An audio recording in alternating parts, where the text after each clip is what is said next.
I am Michelle, And I am Isaiah. and we would like to welcome you to Shifting Veils. If you like the unexplained, possibly paranormal, and always strange, settle in, because we're about to peel back the veil and explore what lies just beyond reason. In this week's episode, we're going to discuss the Enfield Horror. And if you like that sort of thing, maybe give us a like, share, follow, subscription, or maybe love letters via messenger pigeon. But don't forget, if you have your own spooky stories, send us an email. We may feature your story in a future episode. So I remember the first time I heard of the Enfield Horror. Well, all I really remember is that it had three legs. And I thought, yeah, right. That's just really weird. Um, it's one of the strangest cases in American cryptid lore, largely because of the physical description. It's really unusual. It also quickly seemed to appear and then disappear. But there are some other outlying factors that lend to its controversy, and we'll get into that. But first, we want to talk about what people reportedly encountered. Witnesses said it was about 4.5 to 5 feet tall. It had 3 legs, as you've already mentioned. It had grayish, rough skin, 2 small arms with clawed hands, glowing pink or red eyes, and it moved with leaps or hops. In some accounts, it has been described as ape-like. Some have even suggested the likes of a kangaroo. I was going to say, it sounds like a demented version of the Easter Bunny.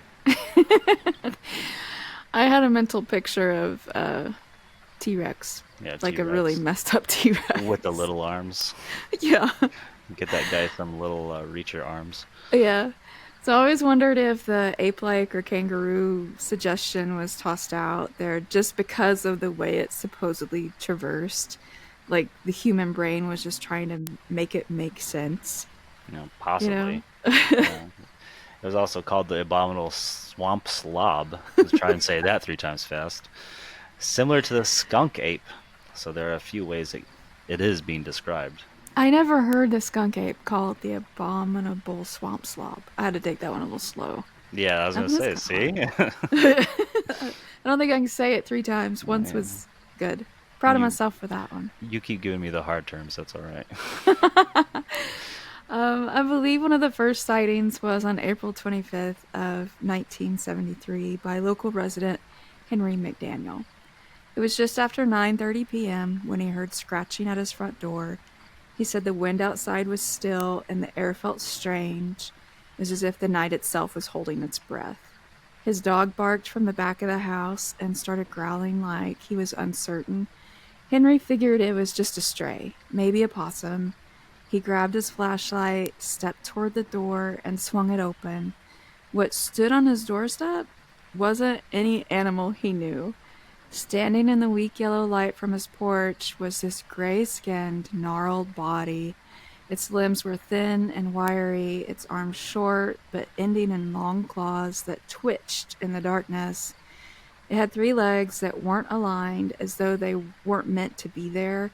It was like something that had been badly put together, like how Sid put toys together in Toy Story. Hmm.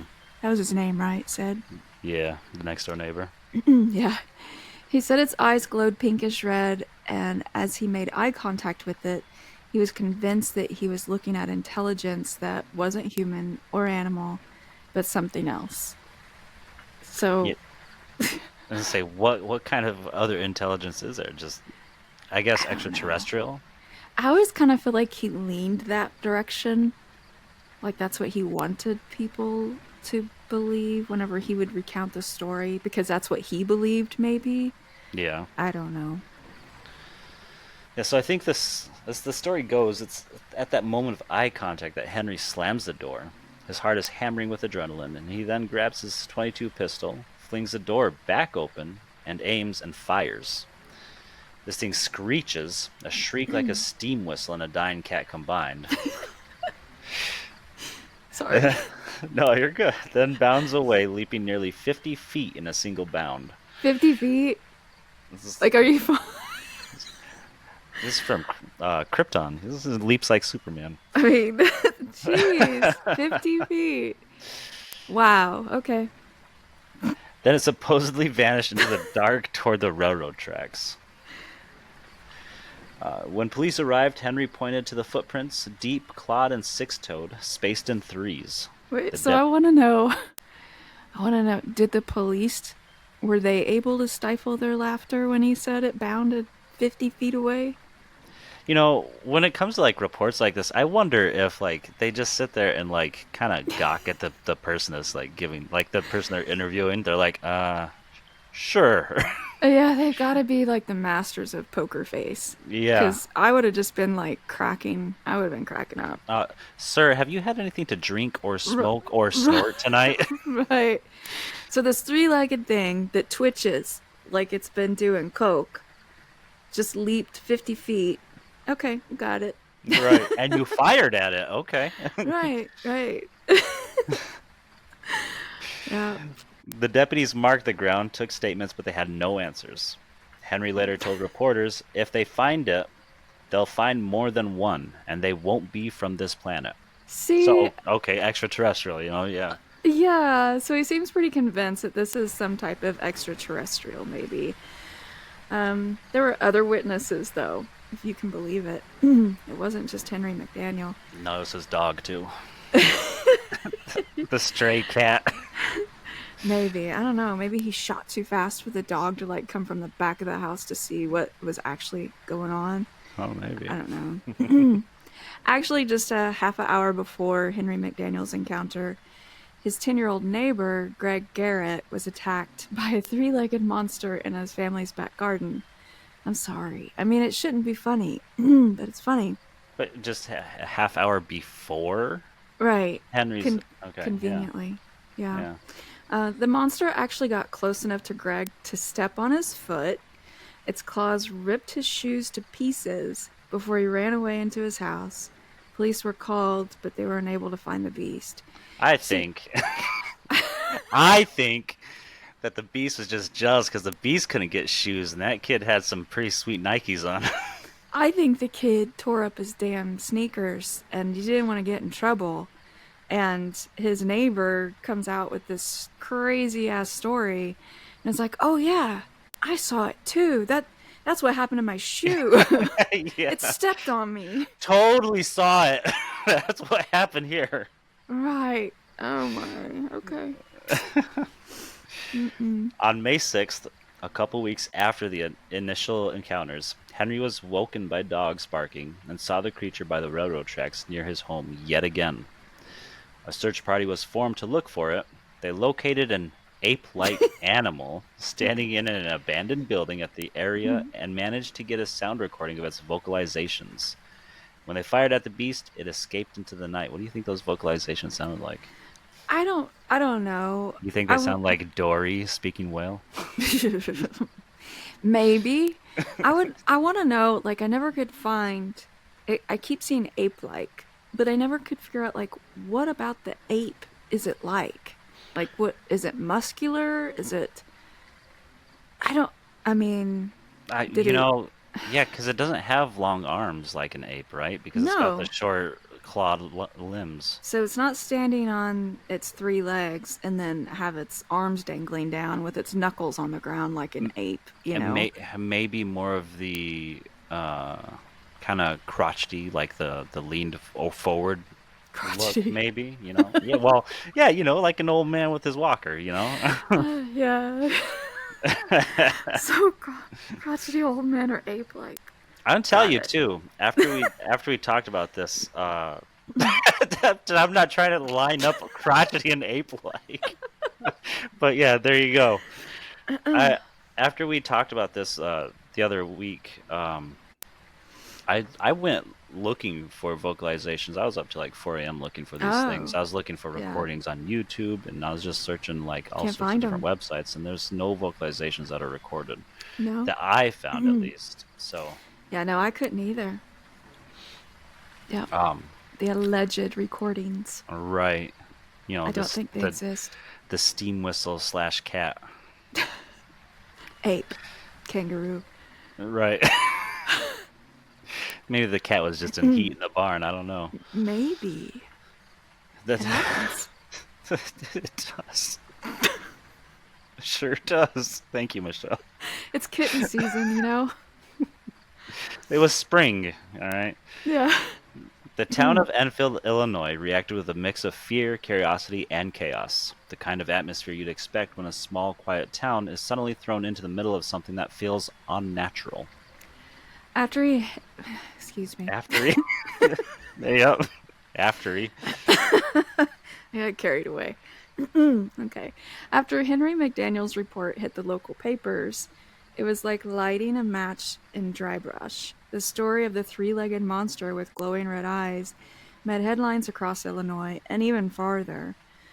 Locals were scared, parents kept their children indoors after sunset, farmers began arming themselves at night, some refused to go near the woods or railroad tracks alone. Others were skeptical, calling Henry's story exaggerated or the result of too much whiskey and a bad imagination. this sounds like a pretty good imagination if you ask me, but Maybe.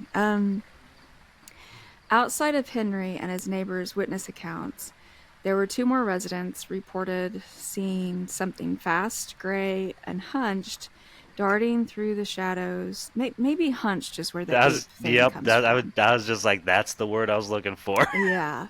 Not Um, crotchety. Anyway, they saw this thing darting through the shadows near the tracks. Each new report deepened the tension in the town. Within days, monster hunters, journalists, cryptozoologists, and gun toting thrill seekers flooded Enfield. They came with cameras, rifles, tents, and theories. Groups patrolled the woods at night, some shooting at shadows. Jeez. Local police were overwhelmed by the sudden spike in activity. The sheriff eventually had to arrest several hunters for illegal firearm use and trespassing. I hope so. They were probably shooting at each other out You, there, thinking they you, were thinking they were shooting at whatever this yeah, thing is. I'll say this is well, I mean, this is what, the 70s. I think so. Yeah, So, the like, I early mean, 70s. they had to have had an orange vest, but orange vests probably weren't as mandatory as they are during hunts now, I guess. Nah, they weren't So, wearing any of that stuff. I don't know if it existed or not, but I seriously doubt they were wearing it. yeah. What started as fear began to feel like a circus of paranoia. Law enforcement grew tired of the madness. They started publicly downplaying the incident, calling it a hoax or a misidentification. Anything to restore order. Even Henry McDaniel was briefly taken into custody for inciting panic. But the fear lingered. People whispered about strange tracks and animals going missing. Some residents claimed they still heard strange howling at night, long after the headlines faded. The hysteria died as quickly as it began. By the end of 1973, sightings stopped. The hunters left, the woods went quiet again. But Enfield had been touched by something it couldn't explain. Yeah, get a parent, right? And to Yeah. this day, the people who were there will tell you it wasn't a bear, it wasn't a dog, it wasn't from here. It was one of those Indiana people. No offense, Indiana. So I mentioned there being some controversy surrounding this cryptid.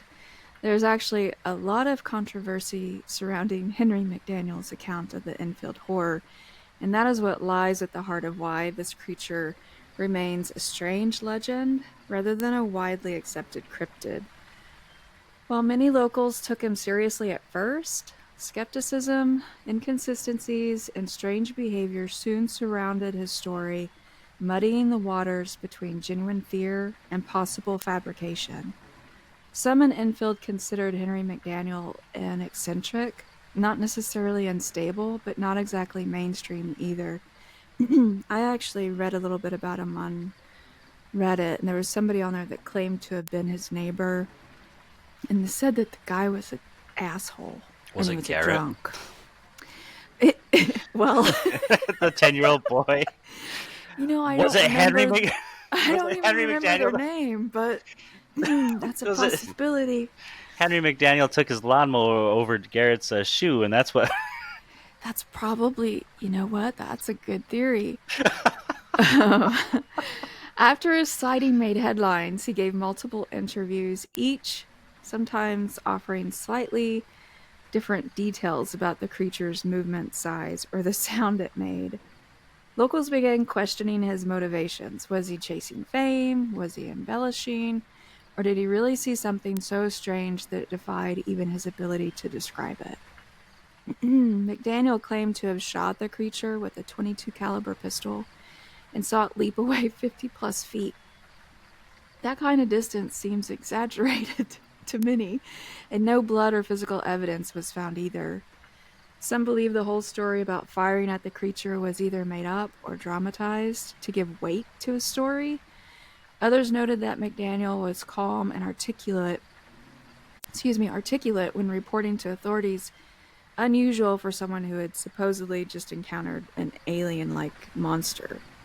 I mean, let's hold on. Let's take into account though is that his initial reaction was to slam the door in its face. He run to his gun, get his gun, return to the door, open it back up, and immediately fire upon it. And it was still standing there Well, I mean, it leapt 50 feet. after he fired at it. Right. So, actually, I'm kind of curious. Did it leap 50 feet directly into the air or 50 feet away? Did it say 50 feet away? I think it said 50 feet away. 50 feet in the air that's quite a bit of air. That's a good jump. Yeah. It's... Either way, it's a good jump.